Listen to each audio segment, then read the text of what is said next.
1 de abril de 1945. El mayor asalto anfibio en la historia del Teatro de Operaciones del Pacífico se estrella en las playas de Okinawa. Las fuerzas del Sexto Ejército y la Marina de Estados Unidos llegan a la costa bajo el mando del Teniente General Salmon Bolivar Buckner Jr. El objetivo es una aritmética brutal: aprovechar el último bastión importante antes del propio Japón. Pero escondidos entre las metralletas M1 Garand y Thompson Standard, 150 soldados llevan armas que parecen ciencia ficción hecha realidad. La carabina T3 del Ejército de Estados Unidos con mira telescópica infrarroja T-120. Por primera vez en la guerra humana, las tropas estadounidenses pueden ver en completa oscuridad y matar lo que ven.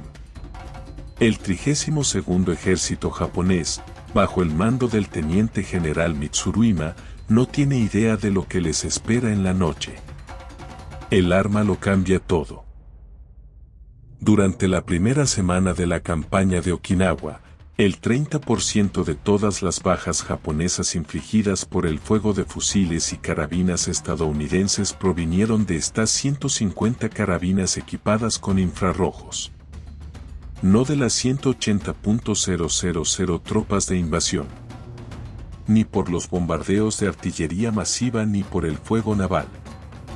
De 150 hombres con rifles que convierten la noche en día, empuñando lo que sus compañeros soldados llaman pistolas de rayos Buck Rogers. La historia comienza 2 años antes en las húmedas selvas del Canal de Guadalí, Nueva Guinea, donde los soldados estadounidenses aprendieron a temer a la oscuridad. Las tácticas de infiltración japonesas habían aterrorizado a las fuerzas aliadas en todo el Pacífico.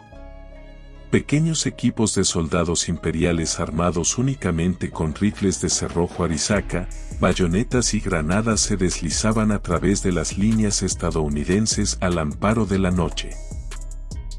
Se movieron como fantasmas a través de la jungla, atacando puestos de mando, cortando líneas de comunicación y desapareciendo antes del amanecer. El impacto psicológico fue devastador.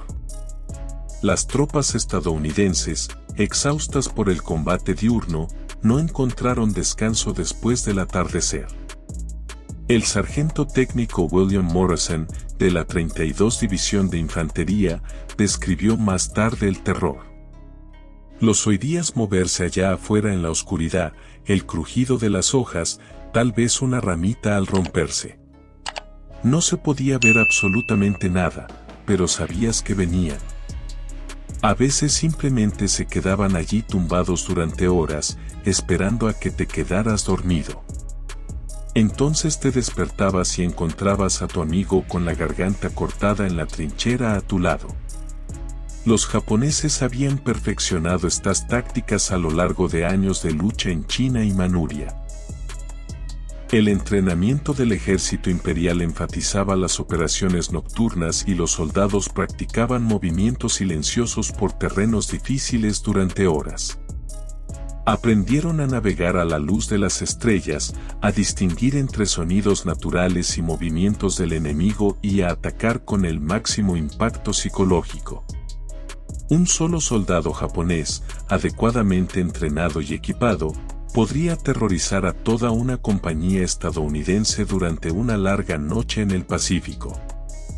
En 1943, el patrón se había vuelto predecible y mortal. Las fuerzas estadounidenses avanzarían durante el día, tomando objetivos con potencia de fuego superior y apoyo aéreo. Pero cuando cayó la oscuridad, el campo de batalla pertenecía a Japón.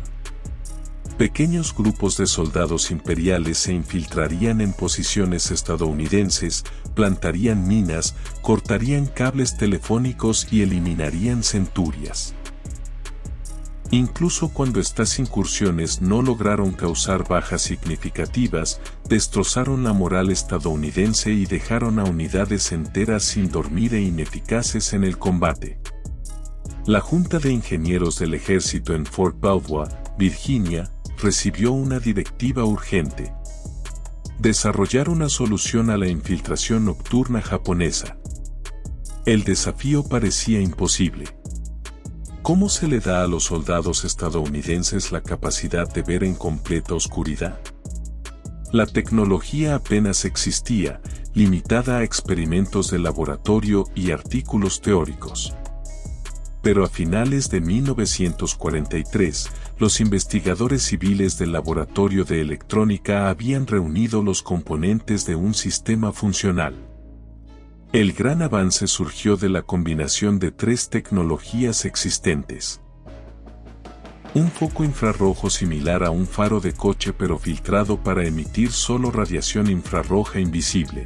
Un convertidor electrónico de imágenes que podría traducir la luz infrarroja en imágenes verdes visibles y una fuente de energía portátil capaz de generar el alto voltaje necesario para operar el sistema. El resultado fue la mira telescópica infrarroja T120, un dispositivo que podía revelar figuras humanas en completa oscuridad a distancias de hasta 70 yardas. Los ingenieros necesitaban un arma para montar la mira. El Rifle M1 Garand era demasiado pesado y engorroso para el delicado equipo electrónico. La ametralladora Thompson carecía de la precisión necesaria para disparar de noche con precisión.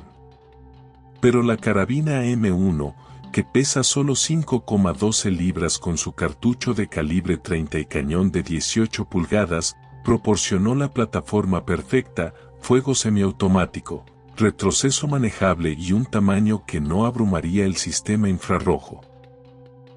Winchester, Enline Division y otros fabricantes habían producido más de 6 millones de carabinas M1 en 1945, lo que la convirtió en el arma pequeña estadounidense más producida de la Segunda Guerra Mundial. El arma había armado a todos, desde paracaidistas hasta tripulaciones de tanques, desde guerrilleros filipinos hasta personal de retaguardia. Su sistema de cerrojo giratorio operado por gas demostró ser confiable en las condiciones húmedas del Pacífico y su munición de detonación no corrosiva resistió la corrosión del cañón que afectó a las armas .306 en ambientes tropicales. Pero la carabina T3 representaba algo completamente nuevo. Los ingenieros modificaron el receptor de la carabina M1 para aceptar un montaje de mira integral, eliminando por completo las miras de hierro. El telescopio infrarrojo denominado T120 estaba montado en la parte superior con un gran foco infrarrojo ubicado debajo del cañón. Un cable de alimentación serpenteaba desde el telescopio hasta una mochila de lona que contenía una batería de plomo ácido de 6 voltios y un transformador vibrador que elevaba el voltaje a los 4.250 voltios requeridos por el tubo convertidor de imagen. El sistema completo pesaba 34 libras. El soldado que llevaba la carabina T3 también transportaba el paquete de baterías, mientras que un segundo soldado normalmente llevaba baterías de repuesto y proporcionaba seguridad. El foco infrarrojo podía iluminar objetivos situados hasta a 70 yardas de distancia, y el visor los revelaba como figuras verdes fantasmales que se movían a través del crepúsculo electrónico. Por primera vez en la historia de la humanidad, la oscuridad ya no era un santuario absoluto. William W.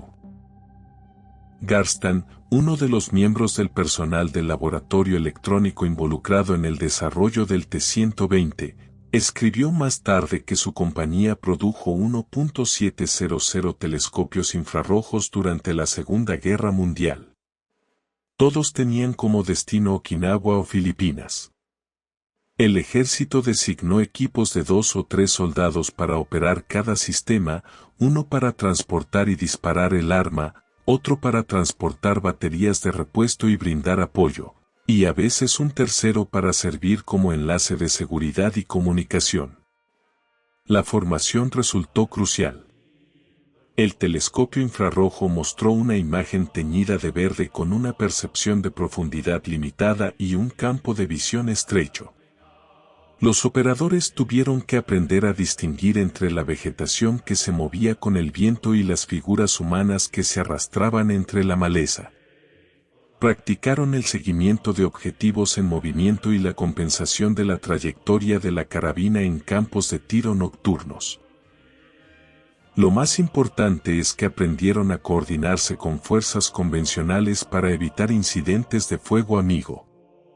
Los equipos de carabina T3 se desplegaron en Okinawa en abril de 1945, dispersos entre unidades del ejército que se preparaban para lo que los planificadores militares sabían que sería una campaña feroz.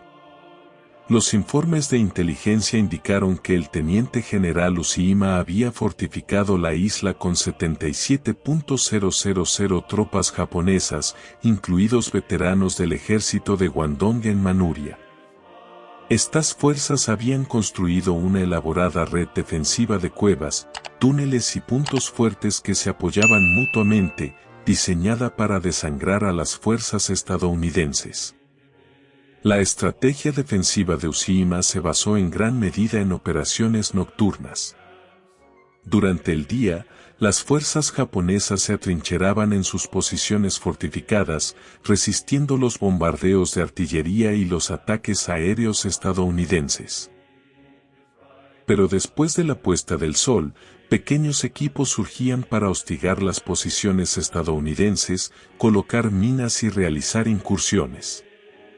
El 32º Ejército había practicado estas tácticas ampliamente y muchos de sus soldados tenían experiencia en combates nocturnos en campañas en China y el sudeste asiático.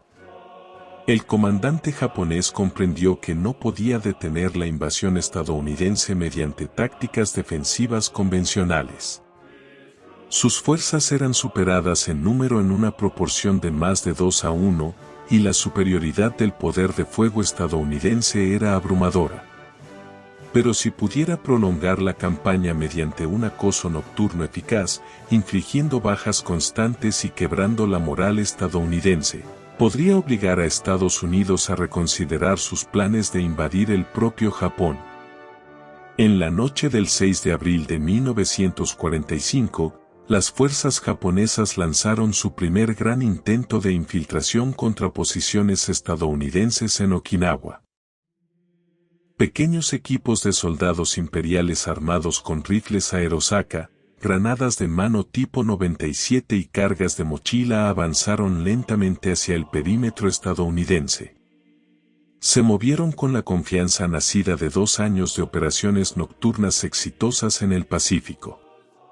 En campañas anteriores, esta misma táctica había aterrorizado a las fuerzas estadounidenses desde el Canal de Guadalajara hasta Filipinas. Pero esta vez, la oscuridad los traicionó. El soldado de primera clase Robert Chun, de la 96 División de Infantería, se agachó detrás de su carabina T3, escaneando el terreno a través de la mira infrarroja. La pantalla teñida de verde reveló lo que su ojo desnudo nunca podría ver. 3 soldados japoneses arrastrándose por la hierba alta a 200 yardas de su frente. Los observó acercarse, observando sus armas y equipos, esperando que entraran en el alcance efectivo de 70 yardas de su sistema. El soldado japonés que iba en cabeza se puso en cuclillas e hizo una señal a sus compañeros para que avanzaran. Chun centró la retícula de la mira en el pecho de la figura y apretó el gatillo. El cartucho calibre 30 se disparó con un ruido apagado, el apagallamas T-23, ocultando el destello del cañón que podría haber revelado su posición. A través del telescopio, vio cómo el soldado japonés se desplomaba. Las otras 2 figuras se quedaron congeladas, confundidas y desorientadas por la repentina muerte de su líder. Chin disparó una y otra vez. Los 2 infiltrados restantes cayeron en cuestión de segundos. Por primera vez en la Guerra del Pacífico, los soldados japoneses habían sido asesinados por un enemigo que no podían ver, ni localizar, ni contra el cual podían luchar. La era de la guerra con visión nocturna había comenzado. Escenas similares se produjeron en todo el perímetro estadounidense esa noche.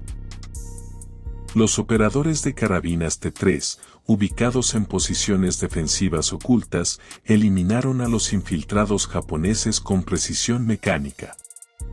Los visores infrarrojos revelaron a los soldados enemigos que se acercaban con tanta claridad como si estuvieran recortados contra un cielo brillante. Las tropas estadounidenses que habían soportado 2 años de terror por parte de atacantes nocturnos invisibles de repente tenían la ventaja. El sargento Maco Rodríguez, de la 7ª División de Infantería, describió más tarde el impacto psicológico. Fue como ver una película. Estas figuras verdes se movían en el telescopio, pensando que eran invisibles, pensando que eran dueños de la noche. Entonces dispararías y simplemente caerían. Se corrió la voz rápidamente de que teníamos algún tipo de arma secreta. Los chicos empezaron a llamarnos los asesinos de fantasmas. La eficacia de la carabina T3 superó todas las expectativas. Durante los primeros 7 días de la campaña de Okinawa, estas 150 armas equipadas con infrarrojos representaron aproximadamente el 30% de todas las bajas japonesas infligidas por el fuego de armas pequeñas estadounidenses. Esto representó una tasa de muertes sin precedentes en la historia militar. Aproximadamente 1/50 de las armas de infantería estadounidenses fueron responsables de casi 1/3 de las bajas de fusiles enemigos. El teniente coronel James Patterson, oficial de operaciones del cuerpo SIB, presentó un informe que capturó la importancia estratégica. El efecto psicológico sobre los intentos de infiltración nocturna del enemigo ha sido decisivo. Las fuerzas japonesas parecen haber perdido la confianza en su capacidad para operar eficazmente durante las horas de oscuridad. Se han abandonado tácticas que antes eran confiables y la actividad enemiga después del atardecer ha disminuido notablemente. Desde la perspectiva japonesa, la experiencia fue aterradora e incomprensible. El sargento Hiroshi Tanaka, de la 62ª División, sobrevivió a uno de los primeros intentos de infiltración y más tarde contó su experiencia a los interrogadores estadounidenses. Nos movimos como siempre nos habíamos movido, silenciosos e invisibles en la oscuridad. Pero los americanos podían vernos de alguna manera. Dispararon con perfecta precisión desde posiciones que no pudimos localizar. Fue como luchar contra demonios que podían ver a través de la noche misma. Los comandantes japoneses luchaban por comprender a qué se enfrentaban. Las interceptaciones de radio revelaron confusión y miedo entre las unidades imperiales que intentaban realizar operaciones nocturnas. Algunos informes hablaban de soldados estadounidenses con visión mágica u ojos diabólicos. Otros teorizaron que los estadounidenses habían desarrollado un nuevo tipo de artillería con una precisión milimétrica. La verdad de que soldados estadounidenses pudieran ver y matar en completa oscuridad parecía incomprensible. El personal de inteligencia del 32º Ejército intentó desarrollar contramedidas. Experimentaron con cortinas de humo y ataques de distracción diseñados para confundir las misteriosas capacidades de visión nocturna estadounidenses. Algunas unidades intentaron aproximarse a las posiciones estadounidenses desde múltiples direcciones simultáneamente, con la esperanza de superar cualquier sistema de detección que estuviera usando el enemigo. Nada funcionó. Los operadores del T3 Carbine desarrollaron sus propias tácticas a medida que avanzaba la campaña. Aprendieron a coordinarse con fuerzas convencionales utilizando la comunicación por radio para dirigir el fuego de artillería hacia formaciones japonesas más grandes que aparecían en sus miras. Practicaron cambios rápidos de posición, moviéndose inmediatamente después de disparar para evitar el contraataque. Lo más importante es que aprendieron a utilizar su capacidad única como multiplicador de fuerza, proporcionando alerta temprana e información precisa sobre objetivos para apoyar operaciones defensivas más grandes. A medida que avanzaba la campaña surgieron desafíos técnicos. Los componentes electrónicos del visor T-120 resultaron vulnerables a la humedad y a los golpes. La niebla y la lluvia degradaron significativamente la eficacia de los sistemas infrarrojos. La pesada batería limitaba la movilidad y dificultaba los cambios rápidos de posición. Los operadores aprendieron a llevar varias baterías de repuesto ya que el sistema, que consumía mucha energía, agotaba su fuente de 6 voltios en pocas horas de funcionamiento continuo. Pero estas limitaciones se suman al impacto revolucionario de las armas. Por primera vez en la Guerra del Pacífico, las fuerzas estadounidenses pudieron disputar eficazmente el control japonés del campo de batalla nocturno. La ventaja psicológica que las fuerzas imperiales habían disfrutado desde Pearl Harbor se evaporó. La infiltración nocturna, la táctica que había aterrorizado a las tropas estadounidenses desde el Canal de Guadalajara hasta Filipinas, se convirtió en una sentencia de muerte para los soldados japoneses. Las implicaciones más amplias se extendieron mucho más allá de Okinawa. Los planificadores militares reconocieron que la tecnología de visión nocturna alteraría fundamentalmente la naturaleza de la guerra. Si los soldados individuales pudieran ver y luchar eficazmente en completa oscuridad, los conceptos tradicionales de perímetros defensivos y zonas de retaguardia seguras quedarían obsoletos. La nación que domine la tecnología de visión nocturna tendrá una ventaja decisiva en futuros conflictos. La industria estadounidense respondió al potencial. El laboratorio de electrónica, que había luchado por producir 700 telescopios infrarrojos durante la guerra, recibió contratos para miles de unidades más. Surgieron planes para equipar divisiones enteras con capacidades de visión nocturna. Los programas de investigación comenzaron a desarrollar sistemas mejorados con mayor alcance, mejor calidad de imagen y peso reducido. Mientras tanto, los japoneses se encontraron una vez más superados tecnológicamente. A lo largo de la Guerra del Pacífico, la capacidad industrial y la innovación tecnológica estadounidenses habían erosionado constantemente las ventajas japonesas. El Zero Fighter, antaño supremo en los cielos del Pacífico, había sido superado por aviones estadounidenses. Las fuerzas navales japonesas, paralizadas en Midway y el mar de Filipinas, ya no podían competir con la supremacía naval estadounidense. Ahora, incluso el campo de batalla nocturno, el último dominio donde las fuerzas japonesas podían operar en igualdad de condiciones, había caído ante la superioridad tecnológica estadounidense.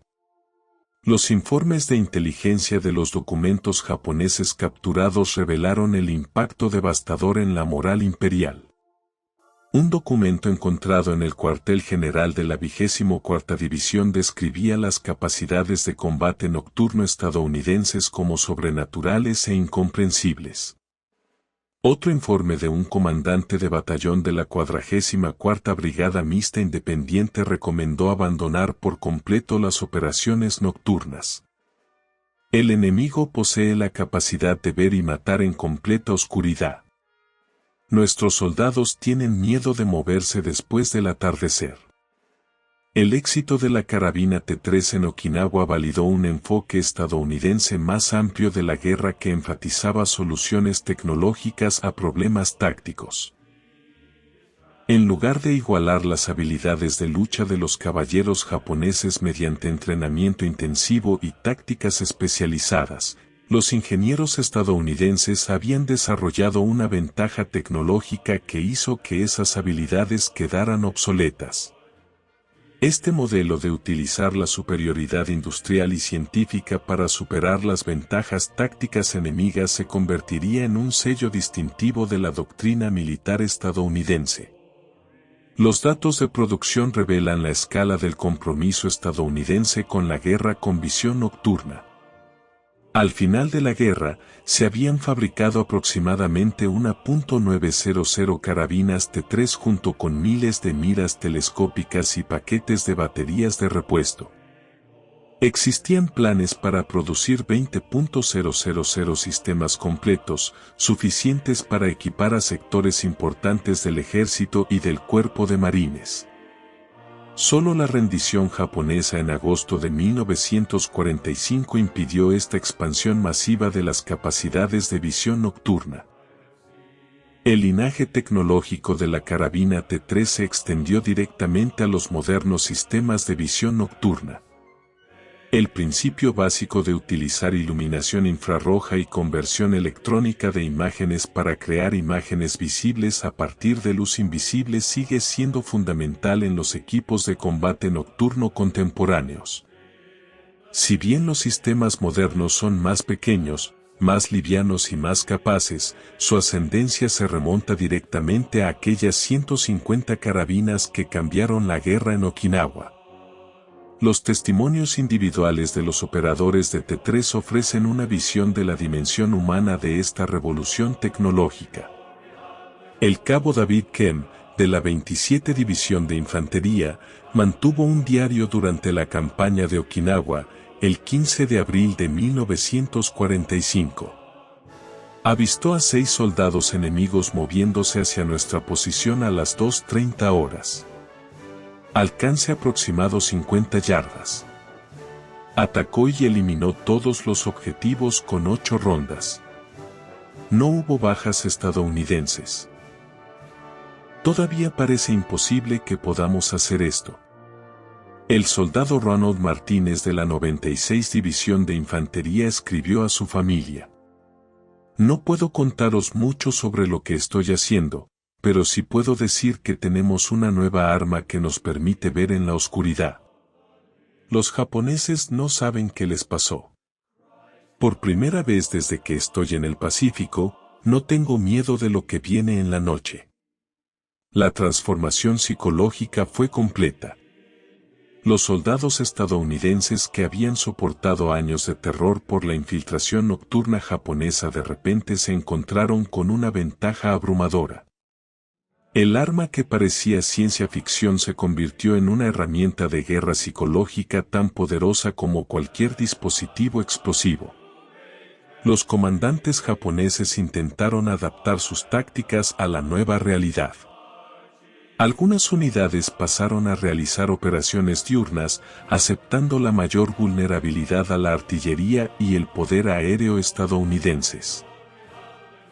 Otros experimentaron con el acoso a largo alcance, utilizando morteros y artillería ligera para atacar posiciones estadounidenses desde más allá del alcance efectivo de 70 yardas de los visores infrarrojos. Pero estas adaptaciones llegaron demasiado tarde y resultaron insuficientemente efectivas. El impacto estratégico más amplio se extendió más allá de la propia campaña de Okinawa. Los planificadores militares que se preparaban para la Operación Downfall, la invasión planeada de Japón, incorporaron lecciones aprendidas de las operaciones con carabinas T3. Anticiparon que las fuerzas japonesas dependerían en gran medida de tácticas de infiltración nocturna para defender su territorio y planearon desplegar miles de carabinas equipadas con infrarrojos para contrarrestar estas operaciones. Las estimaciones de inteligencia sugerían que las capacidades de visión nocturna estadounidenses resultarían aún más decisivas en el terreno confinado de las islas japonesas. La guerra urbana, en particular, favorecería a las fuerzas capaces de ver y luchar eficazmente en la oscuridad. El impacto psicológico sobre la moral civil japonesa, ya debilitada por años de bombardeos y privaciones, podría resultar abrumador si se combina con el conocimiento de que las fuerzas estadounidenses poseían habilidades sobrenaturales para el combate nocturno. Los bombardeos atómicos de Hiroshima y Nagasaki, seguidos de la rendición japonesa, impidieron esta prueba definitiva de la guerra con visión nocturna. Pero el precedente establecido en Okinawa demostró el potencial revolucionario de la tecnología. En 82 días de combate, 150 carabinas infrarrojas alteraron fundamentalmente el equilibrio táctico y contribuyeron significativamente a la victoria estadounidense. El análisis de posguerra confirmó el impacto del arma. Los sobrevivientes japoneses identificaron consistentemente las capacidades de visión nocturna estadounidenses como uno de los avances más desmoralizantes y tácticamente significativos de la campaña de Okinawa. El coronel Airamichi Yahara, oficial superior del Estado Mayor del 32º Ejército, escribió en sus memorias de posguerra: la capacidad estadounidense para ver y matar en la oscuridad representó una superioridad tecnológica que dejó obsoletas las tácticas tradicionales japonesas. Nuestros soldados perdieron la fe en su capacidad para combatir eficazmente al amparo de la noche. El legado de la carabina T3 se extendió mucho más allá de la Segunda Guerra Mundial. Versiones mejoradas se utilizaron en Corea, donde demostraron su eficacia contra las tácticas de infiltración chinas y norcoreanas. La tecnología básica evolucionó hasta convertirse en los sistemas de visión nocturna que se convirtieron en equipo estándar para las fuerzas estadounidenses en Vietnam, Irak y Afganistán. Hoy en día, la capacidad de visión nocturna se considera esencial para las operaciones de infantería modernas. Un descendiente directo de aquellas primeras 150 carabinas que iluminaron la oscuridad en Okinawa. El coste humano de las tácticas de infiltración nocturna japonesas que sufrieron las fuerzas estadounidenses durante la Guerra del Pacífico no puede cuantificarse con precisión. Pero el trauma psicológico infligido por enemigos invisibles que atacaban desde la oscuridad afectó a miles de soldados. La carabina T3 representó más que un avance tecnológico. Proporcionó la liberación psicológica de uno de los miedos más primarios de la guerra. Especificaciones técnicas de el sistema T3 completo revela los desafíos de ingeniería que superaron los investigadores estadounidenses. La mira infrarroja T120 requería 4250 voltios para operar su tubo convertidor de imagen. La batería de 6 voltios utilizaba un sistema de transformador vibrador para generar este alto voltaje, un mecanismo que añadía peso y complejidad, pero que demostraba ser fiable en combate. El foco infrarrojo, filtrado para emitir únicamente radiación invisible, podía iluminar los objetivos con claridad, permaneciendo indetectable a simple vista. La pantalla verde de la mira se convirtió en un icono entre los soldados que operaban el sistema.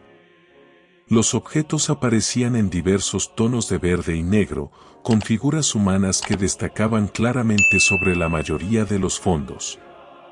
El estrecho campo de visión obligaba a los operadores a escanear sistemáticamente, pero la calidad de la imagen era suficiente para disparar con precisión al alcance máximo del arma. Los protocolos de entrenamiento desarrollados para los operadores de la T3 enfatizaban tanto la competencia técnica como la integración táctica. Los soldados aprendieron a mantener el delicado equipo electrónico, a cambiar las baterías en combate y a coordinarse con las fuerzas convencionales. Practicaron la identificación de objetivos, distinguiendo entre soldados enemigos y personal aliado que se movían en la oscuridad. Y lo más importante, aprendieron a aprovechar su ventaja única, evitando las limitaciones tecnológicas que podrían resultar fatal. Los registros de producción del laboratorio electrónico muestran la rápida expansión de la fabricación de miras infrarrojas. La producción inicial de prototipos comenzó en 1943 con menos de 50 miras completadas. Para 1944, la producción mensual alcanzó varios cientos de unidades. La producción total de 1.700 miras de guerra de la instalación representó un logro notable para una tecnología que solo existía en teoría tan solo 2 años antes. El mantenimiento de campo del sistema T3 requería conocimientos y equipos especializados. El tubo convertidor de imagen, el corazón de la mira infrarroja, era particularmente frágil y costoso. Los tubos de repuesto debían enviarse desde Estados Unidos, lo que generaba desafíos logísticos en el remoto frente del Pacífico. El mantenimiento de las baterías resultó igualmente crítico, ya que las fuentes de energía de plomo ácido se deterioraban rápidamente en condiciones tropicales. A pesar de estos desafíos, la efectividad en combate de las carabinas T3 las convirtió en una de las innovaciones armamentísticas más exitosas de la Segunda Guerra Mundial. La tasa de bajas lograda por las carabinas equipadas con infrarrojos superó la de cualquier otro sistema de armas individual. El impacto psicológico en las fuerzas enemigas resultó igualmente significativo, rompiendo el monopolio japonés de las operaciones nocturnas efectivas. El análisis de inteligencia de los documentos japoneses capturados reveló los desesperados intentos del enemigo por comprender y contrarrestar las capacidades de visión nocturna estadounidenses. Algunos informes especulaban sobre nuevas formas de radar o equipos de detección de sonido. Otros teorizaban que a los soldados estadounidenses se les habían administrado fármacos que mejoraban su visión nocturna natural. La realidad de que la tecnología electrónica pudiera crear visión artificial en completa oscuridad parecía incomprensible para los japoneses. Las implicaciones estratégicas se extendieron a la planificación militar de posguerra.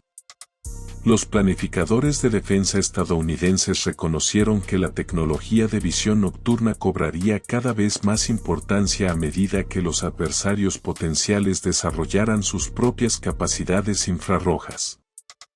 Los programas de investigación iniciados durante la Segunda Guerra Mundial evolucionaron hacia los sistemas integrales de visión nocturna que se convirtieron en equipo estándar para las fuerzas estadounidenses en conflictos posteriores.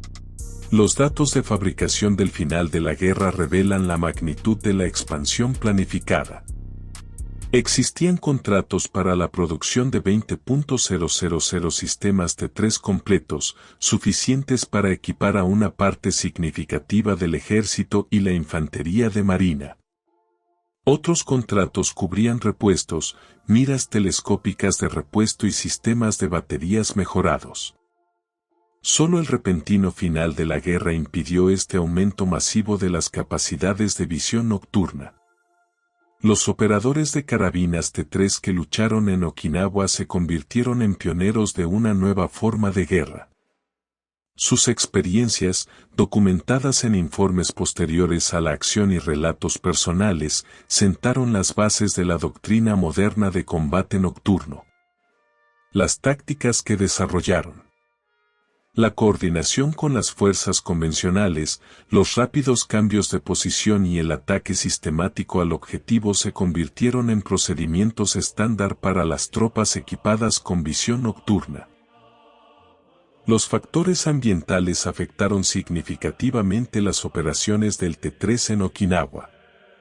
La lluvia y la niebla redujeron la eficacia de los sistemas infrarrojos, obligando a los operadores a adaptar sus tácticas a las condiciones climáticas.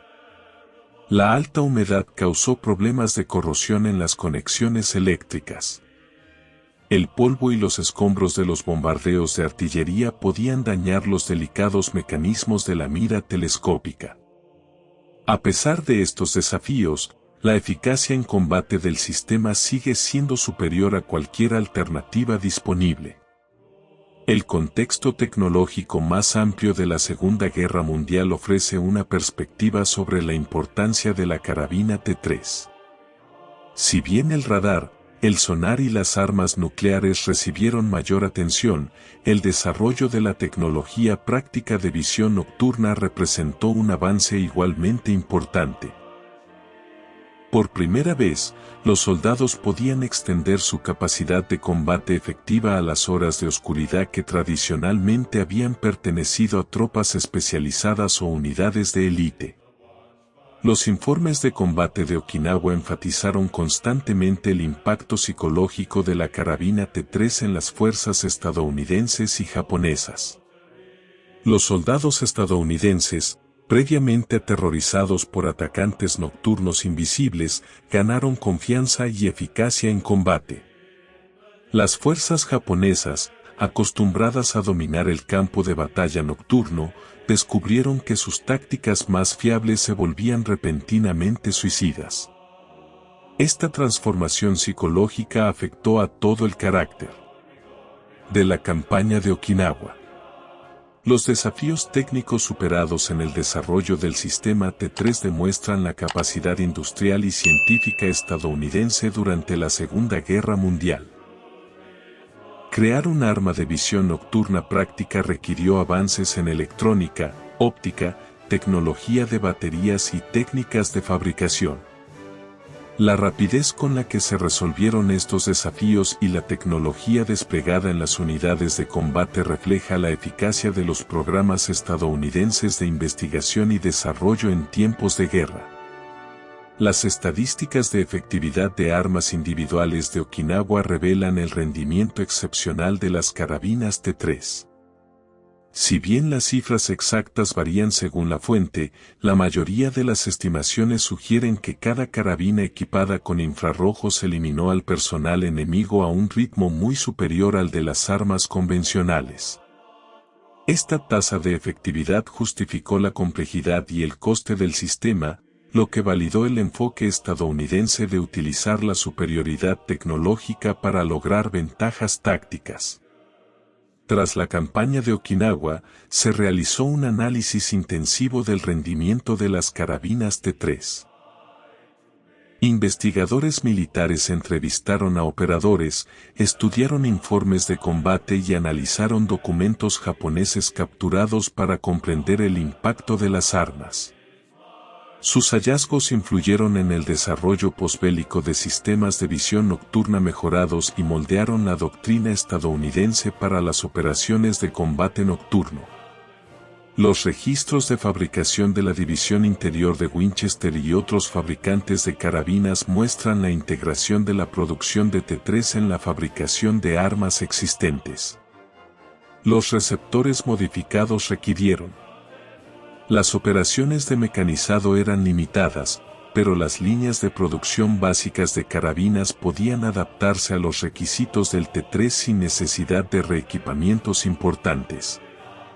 Esta flexibilidad de fabricación permitió un rápido escalamiento de la producción cuando se demostró su eficacia en combate. El papel de la carabina T-3 en el contexto más amplio del desarrollo armamentístico estadounidense durante la Segunda Guerra Mundial demuestra la capacidad del país para innovar rápidamente bajo la presión de la guerra. Desde la capacidad semiautomática del M1 Garand hasta la tecnología de visión nocturna del T-3, los diseñadores de armas estadounidenses se mantuvieron constantemente a la vanguardia de los desarrollos enemigos. Esta ventaja tecnológica resultó decisiva en múltiples teatros de operaciones y campañas. Las estadísticas finales de combate de Okinawa confirmaron el impacto revolucionario de la carabina T-3. En una campaña que costó a Estados Unidos más de 49.000 bajas y a Japón aproximadamente 77.000 militares, la contribución de 150 carabinas equipadas con infrarrojos fue desproporcionada en relación con su número. Su participación del 30% en las bajas de fusileros japoneses, conseguida con menos del 1% de las armas pequeñas estadounidenses, representa uno de los despliegues de armas más efectivos de la historia militar.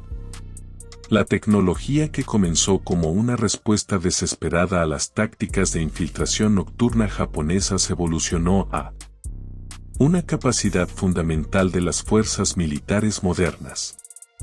Cada soldado que opera hoy con equipo de visión nocturna, desde Afganistán hasta los campos de entrenamiento de todo Estados Unidos, remonta su linaje a aquellas primeras carabinas de 150 toneladas que transformaron la guerra en la oscuridad de Okinawa. Los japoneses dominaron la noche durante 3 años de combates en el Pacífico. En 82 días en una pequeña isla, la tecnología estadounidense se la arrebató para siempre.